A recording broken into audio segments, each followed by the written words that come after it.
Good morning, नमस्ते, आदाब, सत श्री अकाल। Welcome to FTS। मैं आपका होस्ट आकाश और मेरे साथ चेतन। चेतन जी कैसे हैं? बढ़िया सर, आप बताइए कैसे हो? बढ़िया। आज जैसे आपने टाइटल पढ़ लिया होगा, जो आज का हमारा पॉडकास्ट है इट्स रिगार्डिंग बांग्लादेश। अभी काफ़ी इशू चल रहे हैं बांग्लादेश के साथ, इसके बारे में चेतन बताएंगे। बट मैं पहले थोड़ा सा पास्ट में बता दूं आपको कि बांग्लादेश एग्जिस्ट कैसे किया। अगर हम हिस्ट्री में जाएंगे तो Bangladesh was a part of India, जहां पर हमारे मौर्य डायनेस्टी, गुप्ता डायनेस्टी ने रूल किया। अप्रॉक्सीमेटली 8th सेंचुरी में जो मुगल्स थे वो आए, उन्होंने वहां रूल किया and at that moment it was part of India. उसके बाद 1757 में ब्रिटिशर्स आए थ्रू ट्रेड रूट, जैसे इंडिया में वो ईस्ट इंडिया कंपनी ऐसे ही वहां पर आए, तो उसके बाद उन्होंने उस पर रूल किया। तब तक कोई बांग्लादेश नाम नहीं था उसका। फिर 1947 में इंडिया को आजादी मिलती है, जिसे हम अखंड भारत बोलते हैं, जिसमें पाकिस्तान, बांग्लादेश सब कुछ था। बट जो बांग्लादेश है ये पाकिस्तान के साथ जाता है, क्योंकि आपको पता है जो पार्टीशन हुआ था it was on base of religion. India का तो नहीं था, बट पाकिस्तान ने रिलीजन बेस्ड पार्टीशन लिया, जिसमें फिर बांग्लादेश जो मोहम्मदन पॉपुलेशन ज्यादा थी तो वो गया, उसको ईस्टर्न पाकिस्तान बोला गया। बट सिचुएशन ठीक नहीं रही कभी भी वहां पर, कि पाकिस्तानियों ने कभी भी उनको इक्वली ट्रीट नहीं किया, रिसोर्सेस नहीं दिए, डेवलपमेंट नहीं दी। अल्टीमेटली 1971 जो हिस्टोरिक है पूरी इंडिया में, कि जब पाकिस्तान की पूरी आर्मी ने सरेंडर कर दिया था इंडियन आर्मी के आगे, तो इंडिया की हेल्प से बांग्लादेश 1971 में पाकिस्तान से अलग होता है, एक नई कंट्री डेवलप होती है जिसे बोलते हैं बांग्लादेश। आज का जो बांग्लादेश है, उस टाइम उनके जो पहले प्राइम मिनिस्टर बनते हैं ताजुद्दीन अहमद, जो बहुत थोड़ी देर के लिए रहे, और जो इनके सेकंड बने वो शेख हसीना के फादर थे। फादर, हाँ, जो फादर मजूबीर, हाँ, उनको तो शेख मजूबीर ये बने। ये नाम याद रखिएगा क्योंकि ये शेख हसीना के फादर है। मतलब आप ये देख लीजिए कि सेकंड प्राइम मिनिस्टर जो थे वो इनके फादर थे, और शेख हसीना ने तो काफी देर रूल किया। आई थिंक 1999 से 15 ईयर्स से इन्होंने राज किया है बांग्लादेश पे। और अब जो सिनेरियो चल रहा है कि जो शेख हसीना जी 2024 में इनका तख्ता पलट होता है, उनकी लाइफ डेंजर में आए थे, वो इंडिया आ जाते, क्योंकि इंडिया के साथ रिलेशन शुरू से अच्छे थे उनके, तो इंडिया आ जाते हैं, इंडिया में थे। बट अभी हमें न्यूज आई कि उनको भी सेंटेंस टू डेथ दे दिया गया।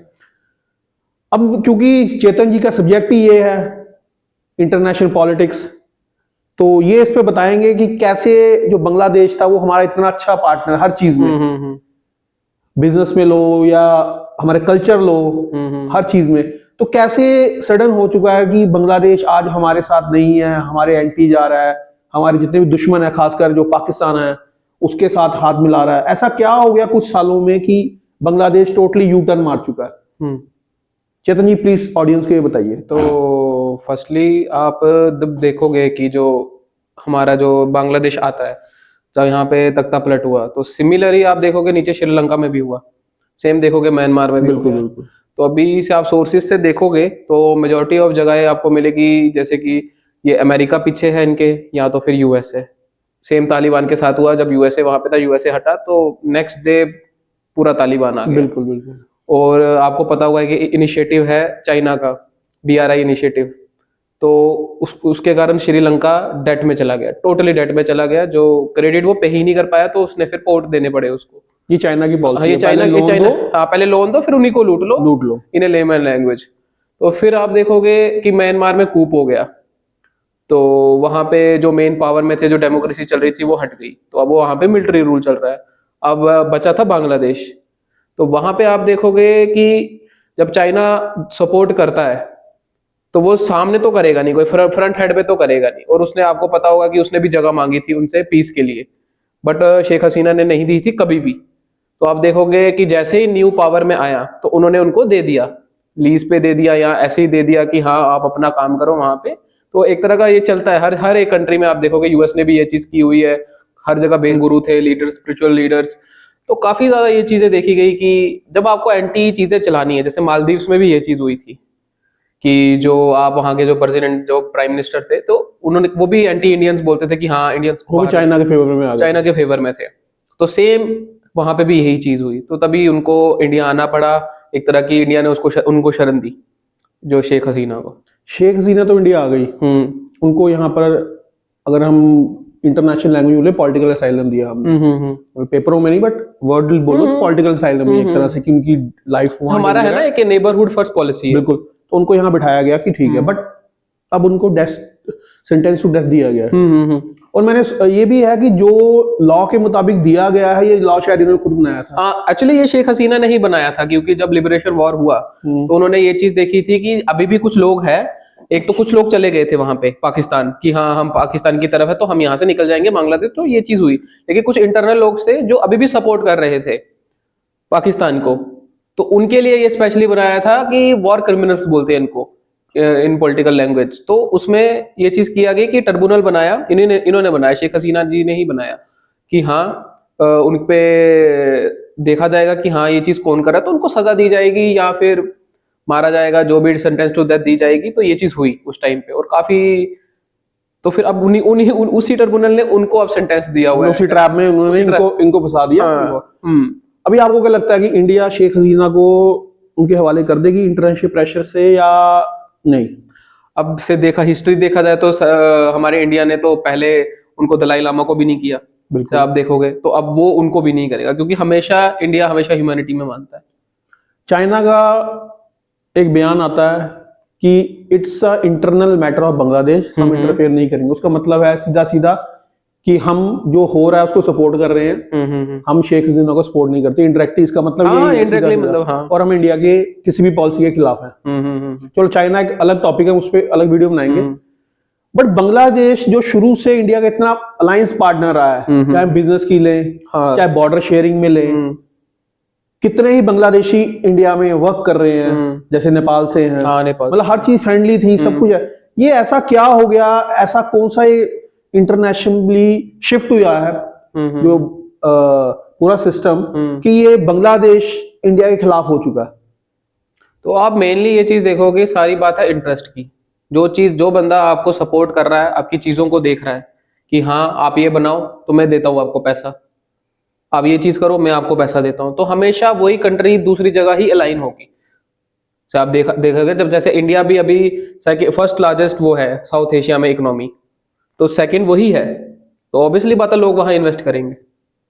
और आप ये चीज देखोगे कि जैसे कि हमारा ट्रेडिंग पार्टनर भी सबसे बड़ा है बांग्लादेश का, तो लोग उसको तब सपोर्ट, अब दूसरा कोई कंट्री आएगी कि हाँ मैं आपके यहाँ पे इन्वेस्ट कर देता हूँ, तो ऑब्वियसली बात है वो वहां पे अलाइन होगी। और जब आपके इंटरनल चीजें ऐसी खराब चलेगी कि जहां पे सपोर्ट आपको बाहर से आएगा, आपको पैसा दिया जाएगा, टेरर ग्रुप स्टार्ट किए जाएंगे जो इंटरनली काम कर रहे हैं, तो ऑब्वियसली बात है कि हर चीज खिलाफ ही होगी।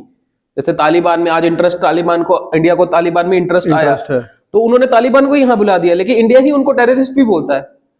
हाँ, एक टाइम पे अगर आप स्टेटमेंट देखोगे तो इंडिया उनको टेररिस्ट बोलता था, तालिबान को। आज भी अगर आप लीडर्स की पुरानी स्टेटमेंट्स देखेंगे तो उनको टेररिस्ट ही बोला गया, बट आज इंटरेस्ट के लिए, क्योंकि आप इंडिया के इंटरेस्ट में है तो उनकी सरकार बन चुकी है तालिबान की, एक्चुअली उनको सपोर्ट हो रही है। एग्जैक्टली मतलब आपका कहने का मतलब है कि बांग्लादेश हमें एक तरह से अपना कंपटीटर मानता है। हाँ, वो तो हर एक कंट्री एक दूसरे को कंपटीटर मानती है, बट सिचुएशन अब वर्स होती जा रही है। हाँ, exactly. दिल्ली ब्लास्ट हुए हैं, उसमें भी बांग्लादेश का नाम आ रहा है कि यहाँ पर भी हैंडलर्स थे जिन्होंने ये चलाया। पाकिस्तान का नाम गया, अफगानिस्तान का नाम आया, टर्की का नाम आया, बट बांग्लादेश जो बिल्कुल हमारे साथ में, इसका नाम भी आया।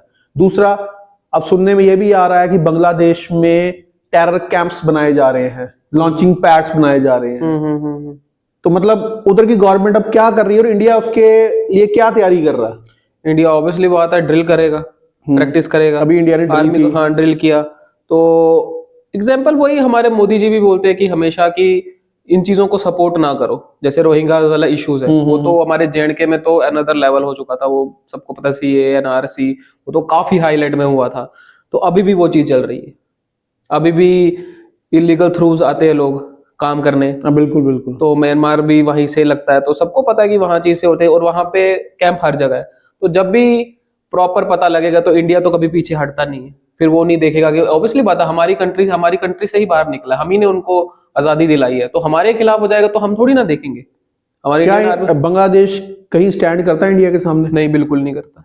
आप देख मैप में देख के देख लो, आप मैप में ही देख लो उसे, आप मैप में देखोगे तो आपको खुद लग जाएगा कौन कहाँ पे है और कौन कहाँ नहीं है। इंडिया तो बहुत आगे निकल गया इनसे। हमारी कई कंपनीज है जिनके प्रोजेक्ट्स चलते हैं बांग्लादेश हाँ, वहां पे चल रहे हैं, काफी प्रोजेक्ट चल रहे हैं, अभी तीस्ता रिवर का भी चल रहा है, तो और एक्सरसाइज सिम्पैथी भी चल रही है। कर वही ना, आर्मी रिलेशन अलग होता है, पॉलिटिकल रिलेशन अलग होता है। और जैसे आप यहाँ पे जाओगे पाकिस्तान में, उधर तो उल्टा है।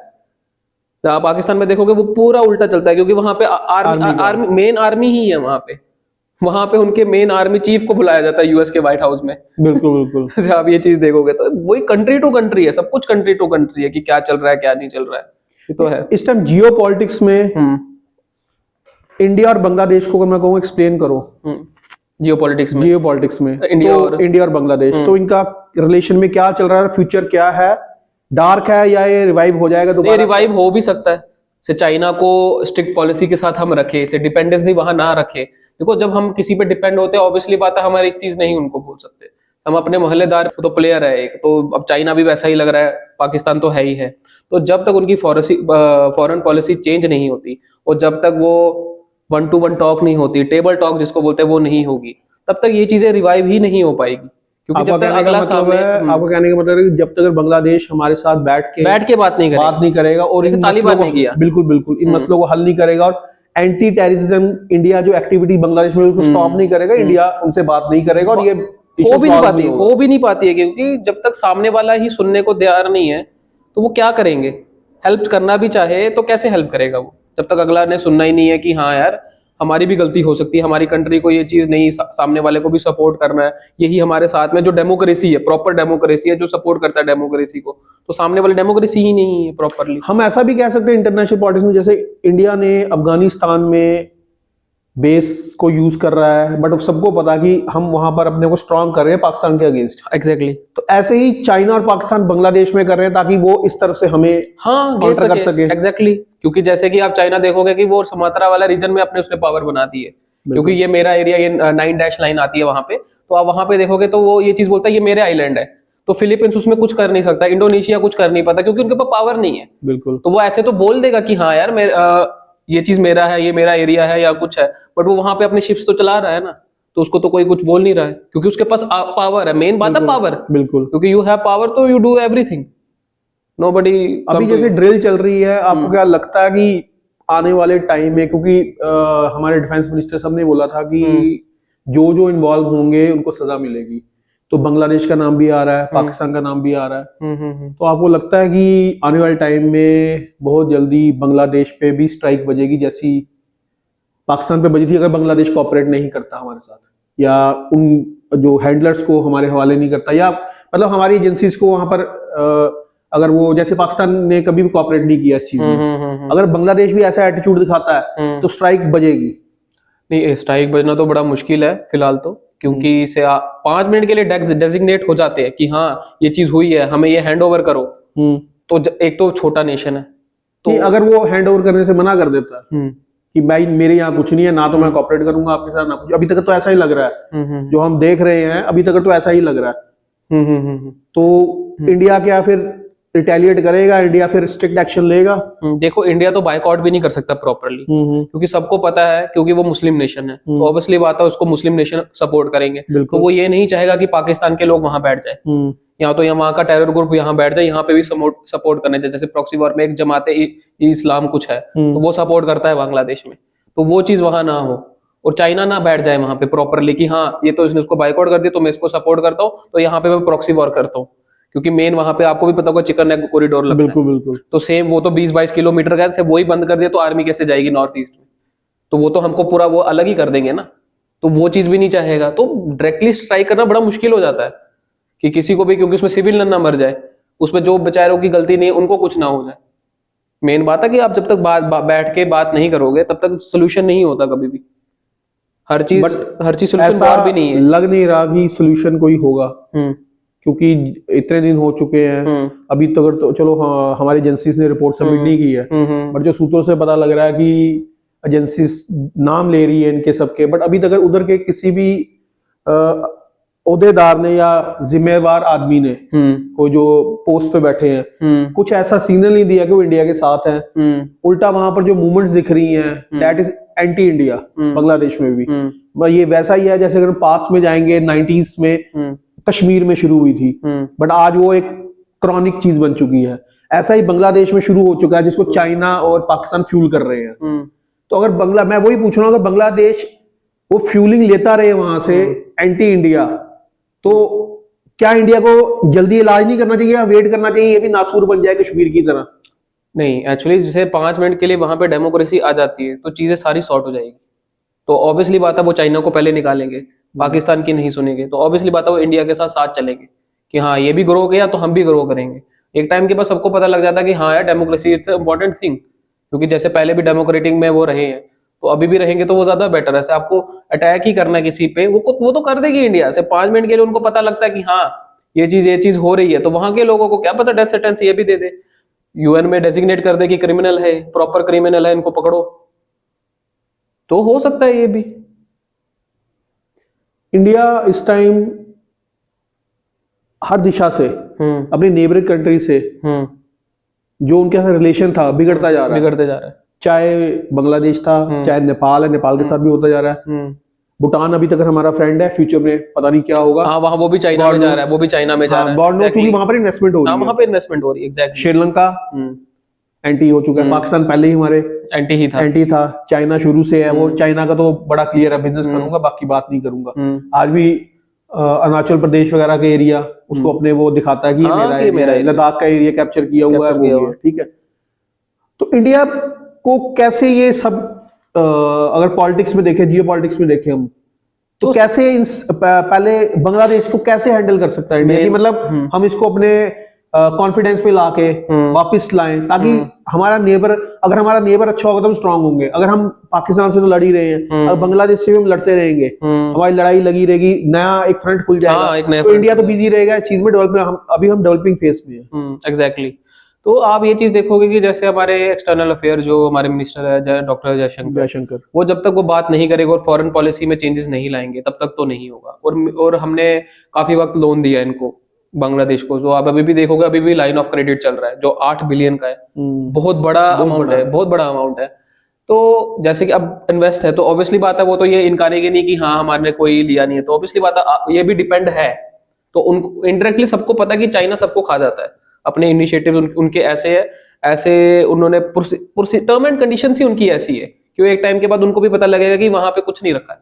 तो ऑब्वियसली बात है कि हमें पहले नेबरहुड पॉलिसी चेंज करनी पड़ेगी और हमें एक्टिव पॉलिसी को थोड़ा रेलेवेंस देना पड़ेगा कि हाँ जो हमारे है ईस्ट में लोग, तो उनको ध्यान दो कि ये कितना जरूरी है हमारे लिए, तो तब जाके ये चीजें बदलने लगेगी। अदरवाइज ये चीजें नहीं बदलेगी, अदरवाइज तो नहीं बदलने वाली।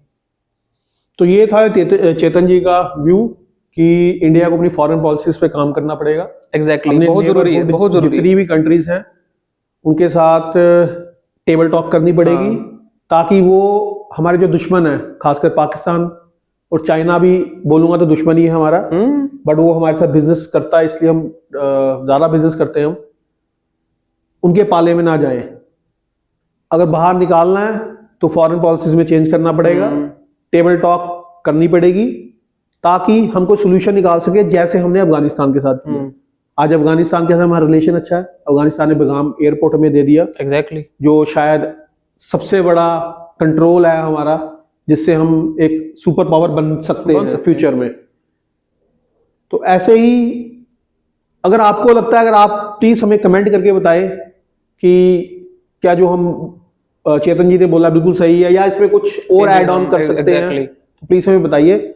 और हमारे ये जो पॉडकास्ट है इसको सब्सक्राइब कीजिए, सब्सक्राइब करिए और वीडियो को देखिए और कमेंट करके बताइए कि आपको कैसा लग रहा है, ताकि ऐसे ही हम आपके लिए पॉडकास्ट लाते रहें और डिफरेंट टॉपिक्स पे लाएंगे, ताकि आप लोगों को एजुकेट किया जा सके।